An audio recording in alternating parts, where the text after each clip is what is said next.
What's up, interweb? RhyQuinn here, and welcome to my GPC Week 4 match. The Nido Queen's Park Rangers are taking on the Lincoln Staraptors and Jarrett for this week. Links are down below in the description to my opponent. I implore you to go check them out. I've been speaking to Jarrett, obviously arranging our match. We've been speaking a little bit more. Seems like a really cool guy, so make sure to go down in the description, click those links and check out his channel for me. That'd be really appreciated. So, if you want to know my team going into this game, make sure to check out the team builder, which can also be found in the description as well. There's a link to my team builder video down there as well, so you can go check that out if you want a more in-depth look into my team and to why I've brought what I've brought. I'm going to really quickly go over what I have in fact brought, and that is a physically offensive Kieran Black, a max speed Mega Pidgeot with Roost, Toxic, and Quick Attack and Hurricane. I've got a Wise Glasses Gengar with 3 attacks and Destiny Bond. I've got a Colberberry specially defensive Uxie with Rocks and Yawn and U-Turn D-Gleam. I've got a physically defensive fairly standard Vaporeon and an Assault Vest Hitmontop with Low Sweep, which is quite fun. So that's the team I've brought. My opponent's potential team that they could have brought to this game is Greninja with Protean with an XY moveset, Zapdos, Hippowdon, Infinite, Exploud, Bronzong, Alomomola, Honchkrow, Stoutland, and Mega Sceptile. And looking at the team that he has actually brought to this game, I was very happy because he brought one thing to switch into Mega Pidgeot, that being the Zapdos. There's no Bronzong whatsoever. So I know he's going to be specially defensive Zapdos. Pretty much certain he's going to be specially defensive Zapdos, which means my Kieran Black outspeeds it, which is great.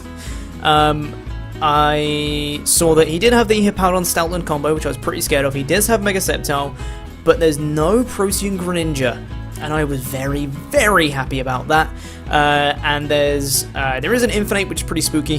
There's also Honchkrow, which I do have to watch out for, especially if he gets some Moxie Boost, and Mega Sceptile is of course a massive threat. But I feel like I can play around this team. I feel like I've prepped well enough for this team that I can play around it. So let's get into this match and let's see how things go. So, I decided to lead with my... What did I lead with? I decided to lead with my Gengar, because it outspeeds the majority of his team. Everything except the Mega Sceptile. Everything apart from the Sceptile, I outspeed, and I can get some big damage off on something, or I can just play around depending what he leads with, basically. So, I'm going to lead with my Gengar. Let's see how this match goes. So, he's actually going to lead with the one thing that outspeeds my Gengar, and that is the Sceptile. But I know he's not going to stay in, because he cannot risk me hitting him up with the Sludge Wave and killing him. He's going to go into his Zapdos, revealing he is specially defensive. I still do 40%, and I get a Sludge Wave Poison on turn 1. Lucky and bad boys, here we go. He comes in with the Zapdos, and I'm pretty sure he's going to Roost, but I'm just going to go out into my Uxie because I can get up Rocks against it. I'm specially defensive, so I can take any hit anyway, and I can get up Rocks against this guy. He's also taking a little bit of poison damage as he does reveal the Roost. Now he's going to switch out and go out into his Honchkrow. I don't mind this because I'm Colberberry. Pretty sure he's going to go for Pursuit right now, as he does, and as I end up, I could have gone for a Dazzling Gleam, but I didn't think it was worth it. I'm just going to go for a U-turn, get the initiative going, and I'm going to go out out into my Kieran Black, because I can scare this guy out. Sucker Punch does not do enough to me, and I can scare him out. He goes out into his Infinite. This is basically his only switch into an Ice Beam, which is pretty great. It doesn't do much, so I know he's got a little bit of HP investment, but that's about it. I'm going to go into my physically defensive Vaporeon, and that does a lot. I'm pretty certain that is Jolly Fist Plate Infinite. Pretty certain that's what it is. So I know I can take one more though, so I'm going to go for a Wish, expecting him to switch, but he sets up a Swords Dance, and I was pretty spooked at this point. But I know what I can do. I know obviously I'm going to die to a close combat here. I can go out into my specially defensive Uxie. I can take any hit, expecting a close combat. Did not expect to go for a Flare Blitz that time. And I can Wish back up, and I know now at this range I can live a +2 Flare Blitz. And I can Yawn him to stop him setting up, which would be great. So in comes the Hippowdon as I go for the Yawn. He does switch out, which is fantastic. Now I know he's almost certainly going to go for Rocks here. I was pretty sure he was going to go for Rocks, but I didn't want to risk going into my Gengar in case he was going for Crunch. I didn't know what kind of set he was. I was assuming defensive, but I couldn't be sure at this point. So I'm going to make the safe play, go on out into my Hitmontop because I can spin these Rocks away if need be, as he does go for the Rocks. So that's very nice indeed. Now, I'm just going to go for the Rocks here because he is asleep, can't do anything to me, not expecting him to pack Sleep Talk here, so I was pretty okay with that. Now, I'm just going to go on out into my Vaporeon because I can't really do too much damage to this Hippowdon.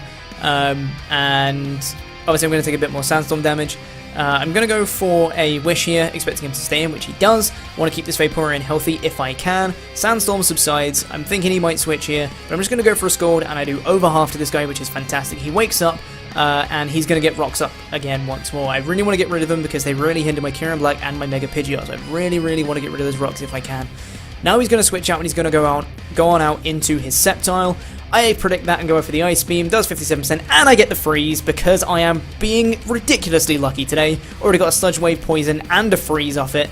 He's going to go out and Mega Up as I switch out into my Uxie, and he's going to stay frozen, which is very unfortunate.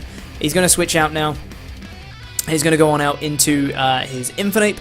As I go for a Dazzling Gleam, I do 20%, and I know he's going to go for Flare Blitz here. And with the recoil, I know another Dazzling Gleam is going to take him out, which is fantastic. This Uxie is very, very low indeed, but with the Sceptile being pretty low as it is, I know that he can die to a couple of rock switch-ins, so I'm okay with it. I'm going to switch out into my Hitmontop though, save the Uxie as fodder, get Intimidate off on this Startland and scout out his set. Now I can see he is max attack. I was thinking he was Jolly from that, potentially.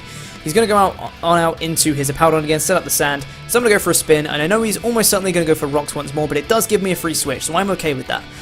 Even though it's going to be annoying for me to try and get rid of the rock once again, I'm going to go out into my Vaporeon because it gives me a free switch in as I know he's going to go for rocks. Now at this point, he does not have a switch into an Ice Beam. He just doesn't have a good one. His best one is Stoutland, but he can't risk me going for Scald, so I'm going to stay in and spam the hell out of Ice Beam until he either switches, or this Hippowdon gets frozen, critted, or dies. That's pretty much it, because all I'm doing at this point is just stalling out his Sandstorm turns. That's pretty much it. Because I counter Scald against the Mega Sceptile. If he comes in on rocks, Scald does not kill him, and I Thor him out with his freeze, and I don't want that to happen. So I'm just spamming the hell out of Ice Beam, because I don't want that Mega Sceptile Thoring out, because I don't have a switch into it at this point. Now the Sandstorm's going to subside, he's going to switch out into his Zapdos, he's going to take rocks, he's going to take a big old Ice Beam, and he's going to take poison damage. He's going to be very, very worn down indeed. Does a very nice chunk to him. Poison's going to wear him down a little bit more. And now I'm going to switch on out because I'm expecting either the Roost or the electric move here, either or. He does opt to go for the Thunderbolt. Going to go out into my Kyurem Black because I can tank that no problem. Luckily, no power, which is fantastic for me. And now I can just outspeed this Zapdos, and I'm going to get off an Ice Beam. I know he's max special defensive, so I knew I outsped him. And he was going to go down there. So Kyurem Black picks up a kill. Now he's going to go into his Honchkrow. I count it. I can live a Sucker Punch from a Life Orb, one if he's Jolly. I do live it, which is fantastic. And I'm going to knock out this Honchkrow with an Ice Beam. That's fantastic. If he was Adamant Life Orb, he had a chance to kill me there. But if he was Jolly, I was guaranteed to live, which is fantastic. He's going to run Mega Sceptile. Hopefully he thaws out this turn, but he doesn't. And I'm able to knock him out with another Kyurem Black Ice Beam, which is fantastic. Now he is going to bring in his Hippowdon. I'm going to die to the sand this turn, so I decided to get off a big old Ice Beam before I die. Expecting the slack off here, but just get as much damage as I can. But he opts to go for the Rock Slide, and he misses. Just to rub salt in the wound, just to have me be even more lucky in this game. He's going to miss a Rock Slide, and I'm going to go down to the sand damage. Now in comes the Vaporeon. Vaporeon pretty much can just win from here. I'm just going to Scald the Hippowdon, knock it out. Now in comes the Stoutland. I know I can take one hit. I'm max physically defensive, and I can Scald him, potentially get a burn on him. It doesn't matter what move he has, I know I can take it, because like I said, I'm max physically defensive. He's going to go for the Wild Charge, does just over half, but I don't really care. Going to go for the Scald. Do I get a burn on him? Even more lucky this game? I don't, luckily, but to preserve differential, I'm going to switch out into my Hitmontop. I get an Intimidate off. I know he's almost certainly going for a Wild Charge again, so I'm going to go out to Hitmontop, get an Intimidate off. He's going to go for the Unstab Wild Charge. He's not going to be able to kill me, and I'm going to be able to knock him out with a subsequent Mach Punch. And that, ladies and gentlemen, is going to be a 5-0 victory in my first ever GPC match against Jarrett and the Lincoln Staraptors. So that was pretty successful. I got very, very lucky in that game. Holy damn, I got lucky. The Sludge Wave Poison on Zapdos turn 1, the Freeze on Mega Sceptile, the fact he missed the Rock Slide, which obviously it didn't matter because I was going to die to sand anyway, but just the fact that he still missed anyway was incredibly lucky for me. So I got very, very lucky in that one because Mega Sceptile destroyed me, absolutely destroyed me. At the point when he was, frozen, I can't remember exactly how healthy Hitmontop was, or how healthy any of my other ones were for that matter. But I'm pretty certain that I could have taken any one move from that Mega Sceptile with my Gengar and then knocked it out. I could have taken any one move with my Hitmontop, low sweeped it, so that it was in range from like a Hurricane on my Mega Pidgeot, for example, because I would outspeed it then.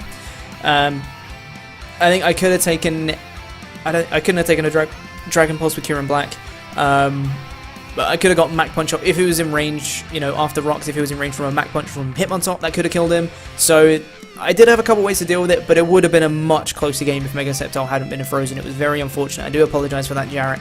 But it was still a fun match regardless. Felt like I prepped pretty well for this game, and I think it showed. Dealt pretty well with his threats, apart from that Mega Sceptile, because, you know, the lucky and bad boys. But it's a nice change for once of me freezing my opponents instead of getting frozen, so that's always nice. But that's going to be it for GPC Week 4. My first game of the GPC, 5-0 victory for the Nidoqueen's Park Rangers. We are now 1-3, moving on to Week 5. And next week we are playing Shardy of the Bayern Munich. When Shardy came in and asked in the PPL Discord chat that I'm a part of, and he said, does anyone want to fill in a spot for for the GPC? You're not in my division, you won't have to play me. And I said, yep, I'm down, sign me up. And then I realised I'm in Shardy's division and I'm playing him the following week.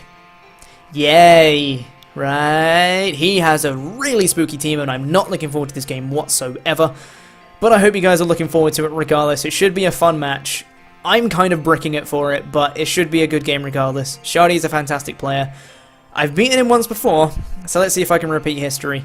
And we'll see. I believe we're 1-1 in draft format, so this is going to be the decider in the GPC to see who goes 2-1 in our history of me versus Shardy. So, thank you very much for watching this week of the GPC. I do hope you've enjoyed. If you did enjoy this video, make sure to leave a like on the video. Also, you can subscribe if you enjoy my content. Make sure to go down in the description, check out the links for the team builder, to my opponent, and for my other social media and stuff like that. And hopefully, I'll see you guys sometime soon. Toodaloo.